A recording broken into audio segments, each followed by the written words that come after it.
오늘 함께 봉독하실 말씀은 누가복음 11장 37절에서 54절까지 말씀입니다.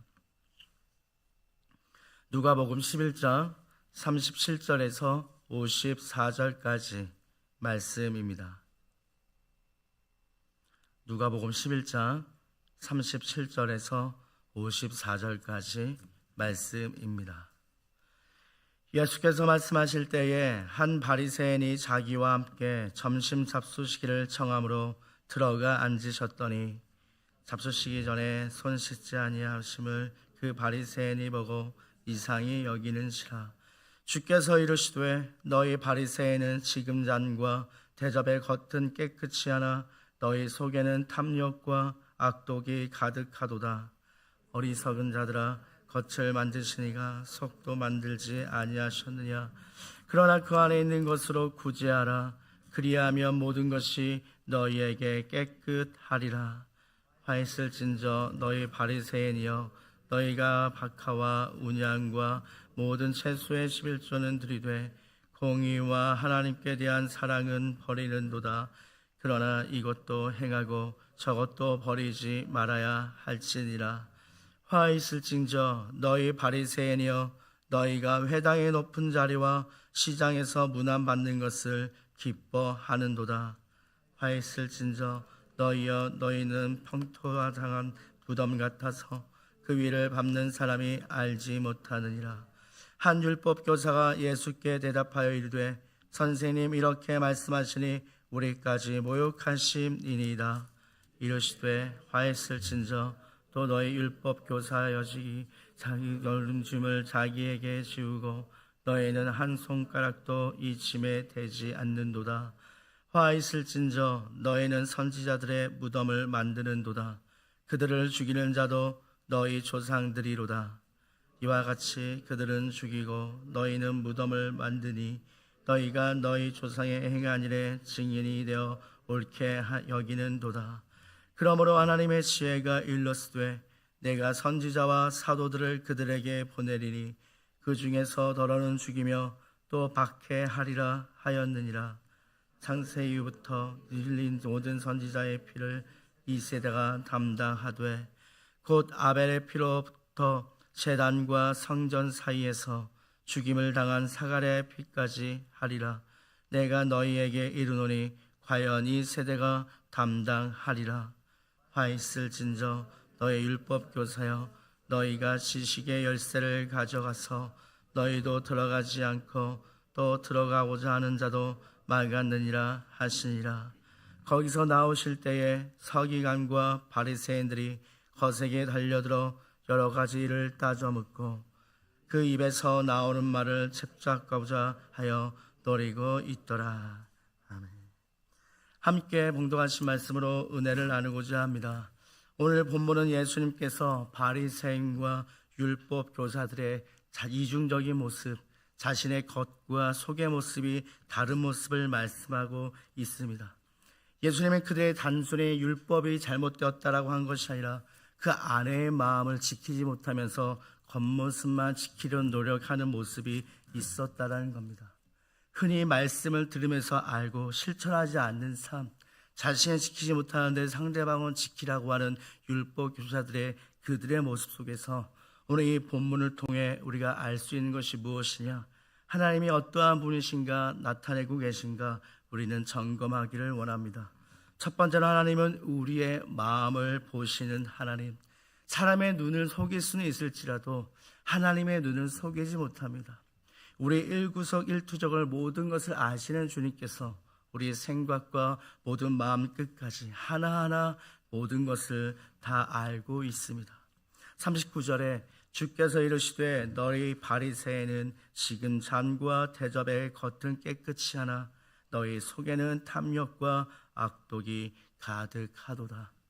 율법을 지키는 것, 거칠어야 하는 행동, 자신이 거룩한 자이다라는 것을 겉으로 드러내고 있습니다.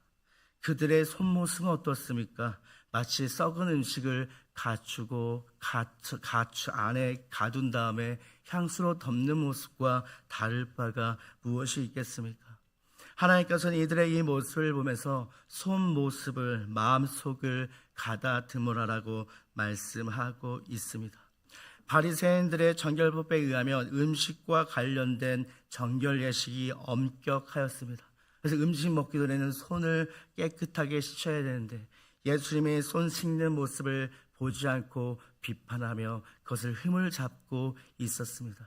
예수님의 이러한 모습을 보며 그들의 마음의 중심을 바로잡아라. 겉모습만 아무리 깨끗하게 한들 속모습이 그 안에 헐어있고 그 안에 곰팡이가 득실거리는 것처럼 그 안에 썩어 있다면 우리의 신앙의 모습도 올바르지가 않다라는 겁니다.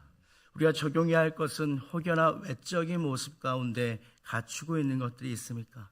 하나님은 오늘 그 마음의 중심을 보고 있다라는 겁니다.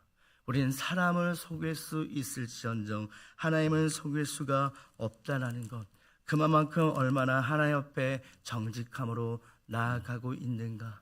우리 세상 사람들은 오늘날 많은 그리스도인들을 통하여 그들이 은혜 받는 것이 아니라 오히려 비판의 대상이 되는 이유가 무엇입니까? 속모습을 먼저 우리가 가다듬는다면 우리 하나님의 은혜 가운데 신앙의 모습을 회복하게 하실 줄 믿습니다. 두 번째로 오늘 본문을 통해서 나타나는 하나님은 공의를 행하시고 사랑을 원하시는 하나님이라는 겁니다. 42절에 화 있을진저 너희 바리새인이여 박하와 운양과 모든 채소의 11조는 드리되 공의와 하나님께 대한 사랑은 버리는도다. 그러나 이것도 행하고 저것도 버리지 말아야 할지니라. 이 말씀을 통해서 우리가 11조를 드리는 하나님의 말씀의 약속, 믿음에 드리는 행위, 그것을 행하되 더 중요한 것은 그 안에 있는 깊으신 뜻이 무엇인가? 바리새인들은 율법적인 것을 통하여 더 세부적으로 많이 율법에 관련된 법들을 만들었습니다. 그러나 그 안에 가장 중요한 게 무엇이 빠져 있었습니까? 예수님이 이 땅 가운데 오셔서 새로운 2계명을 주셨습니다. 율법을 완성하러 왔노라 말씀하시면서 첫 번째는 하나님에 대한 사랑이요, 두 번째는 내 이웃을 향한 사랑, 그 안에 사랑이 빠져 있다라는 겁니다. 11조의 원래의 개념은 무엇입니까? 하나님 앞에 우리가 믿음에 드리는 행위이기도 하지만 더 중요한 것은 그 안에 사랑이 담겨 있어서 헐벗고 소외된 자들에게 먹을 양식을 나눠주기도 하고 입을 옷을 나눠주는 중요한 통로가 되게 하였다라는 것. 그러나 그들은 그 깊이 안에 있는 사랑을 빼버린 채 자신의 의를 드러나는 거칠의 모습으로만, 신앙을 거칠에 나타나는 모습으로만 나와 있었다라는 겁니다. 이처럼 오늘날 우리의 모습도 이러한 모습에 있지는 않은지, 형식적인 모습 속에 그것만을 강조하여서 사랑이 빠져 있지는 않은지 우리가 점검해야 한다라는 겁니다. 그렇다면 그 안에 더 중요한 것, 내 이웃을 내 몸같이 사랑하는 곳에서 우리가 먼저 믿음을 행위를 한다면 그 안에 사랑의 은혜를 더 덧입혀서 그것을 완성해 나아가야 할 것입니다. 저것도 행하고 이것도 버리지 말라라고 말씀하셨듯이 우리의 믿음을 지키며 나아가시는 한 분 한 분이 되시기를 소망합니다. 세 번째로 본문 말씀을 통해 나타나는 하나님은 진리를 말씀하시며 거짓을 싫어하는 하나님이라고 나타나고 있습니다. 46절에 이르시되 화 있을진더 또 너의 율법 교사여 지기 어려운 짐을 사람에게는 지우고 너희는 한 손가락도 이 짐에 대지 않는도다. 율법 교사는 지기 어려운 짐을 만들었다고 합니다. 세부적으로 600개 넘는 율법을 더 세부적으로 만들어 놓고 어렵게 만들어 놓으며 자신들은 그것을 짐을 지지 않는다라고 나타내고 있습니다. 수많은 규정을 만들었음에도 불구하고 자기 자신들이 지키지 않는 것, 상대방에게는 그것이 질책의 표준으로 삼지만 그것은 자신에게는 적용하지 않는 모습으로 나아갔던 율법 교사들의 모습이 오늘날 우리 안에 있지는 않은지, 우리 믿음의 그리스도인들이 돌아봐야 할 상황들이 아닌지 우리는 지켜봐야 한다는 겁니다. 중요한 것은 진리의 말씀의 안에 살고 거짓된 신앙을 버려야 한다는 것. 이것은 하나님의 말씀에 듣기만 좋아하고 그 듣는 가운데 실천이 없다면 실천 없는 믿음은 죽은 믿음이다. 행함이 없는 믿음은 죽은 믿음이라고 말씀하셨듯이 우리가 행함이 있는 믿음, 몇백 가지가 넘는 세부적인 율법이 있을지라도 행함이 없었던 율법 교사들에게 그 안에 사랑으로 베풀며 나아가라라고 말씀하고 있다라는 겁니다. 41절에 그러나 그 안에 있는 것으로 구제하라. 그리하면 모든 것이 너희에게 깨끗하리라. 이 말씀을 통해서 우리가 거짓의 신앙, 왜곡된 신앙의 모습 속에 하나님의 사랑의 하나님의 은혜로 나아가는 신앙의 모습을 갖추기 위해서는 그 안에 있는 것으로 구제하라. 이 구제는 자비와 사랑의 나눔을 나타내고 있다는 겁니다. 서로 관용을 베푸며 서로 협력하라고 하였습니다. 그 관용 안에 자비와 사랑이 있다는 것, 내 안에 있는 것을 믿지 않는 영혼들에게, 때로는 소외된 자들에게 그 사랑을 베푸라고 말씀하고 있습니다. 그런 행위 가운데 믿음도 지키고 율법도 지키되 그 안에 구제로 나아가는 자에게 모든 것이 너에게 깨끗하리라. 이 모습이 바로 오늘날 우리의 신앙의 모습이 아닐까. 그것을 점검하며 나아가는 한 분 한 분이 되시기를 소망합니다. 또 본문 43절 하반절에 너희는 회당의 높은 자리와 시장에서 문안받는 것을 기뻐하는도다. 그들은 사람 앞에 보여주는 것을 중요하게 하였습니다. 그래서 맨 앞자리에 가서 거룩한 옷을 갈아입고 그들은 손을 앞에 들며 기도하는 모습을 나타내었습니다. 때로는 금식하는 모습을 티를 내기 시작하였습니다. 예수님이 무엇이라 말씀하셨습니까? 겉으로 드러나지 않고 속으로 하나님이 아시는 그 가운데 간절한 마음으로 부르시라. 오늘 우리의 모습 속에 마지막으로 이 모습을 기억하며 나아가야 한다라는 겁니다. 섬기고 봉사하고 신앙생활하는 그 모습 속에 누구를 위해 나아가고 있습니까? 사람을 향하여 사람에게 이 모습을 통하여 얻을 것을 위하여 때로는 나아가고 있지는 않은지요. 이득을 계산하며 때로는 우리의 연약한 모습에 나아가는 모습이 있지는 않은지요. 높은 자리를 획득하기 위해서, 많은 부와 명예를 얻기 위해서 때로는 하나님을 앞세워서 나아가고 있지는 않은지요. 이 시간 속에서 바리새인들의 그러한 모습이 있던 것, 율법 교사들의 그러한 잘못된 모습들을 회개하며 돌이키라라고 말씀하고 있습니다. 진정으로 우리 하나님 앞에 코람되어 주님 그 전 앞에 나와서 하나님 앞에 더 거룩함으로 나아가는 한 분 한 분이 되시기를 소망합니다. 마무리하기 원합니다. 그렇다면 우리는 어떠한 삶을 살아야 할까요? 첫 번째로 우리는 사람의 칭찬보다 하나님의 인정을 받는 삶을 살아야 할 것입니다.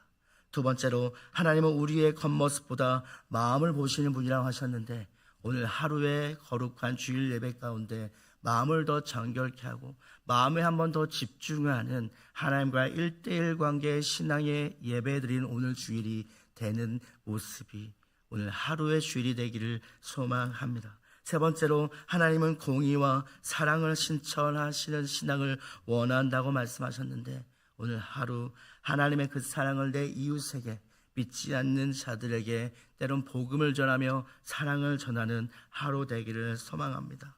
마지막으로 참된 하나님의 이 말씀을 따르는 신앙, 진리를 따르는 신앙, 우리의 표처럼 말씀의 일상이 되어서 하루하루 가운데 그 말씀이 내 삶 가운데 펼쳐지는 삶을 살아갈 때 우리는 겉과 속이 같아지며 거칠의 모습이 아니라 속을 더 아름답고 단단한 믿음으로 정결한 신앙으로 나아가는 하루하루가 될 줄 믿습니다.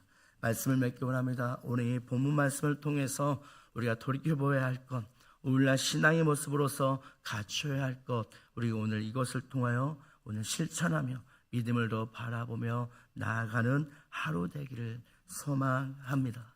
기도드리겠습니다.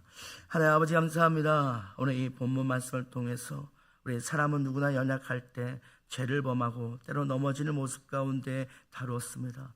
이 본문 말씀을 통하여 우리는 때로는 율법 교사의 모습은 있지 않았는지 바리새인들의 모습은 있지 않은지 우리가 회개하며 돌이켜 나아가는 한 분 한 분이 되기를 소망합니다.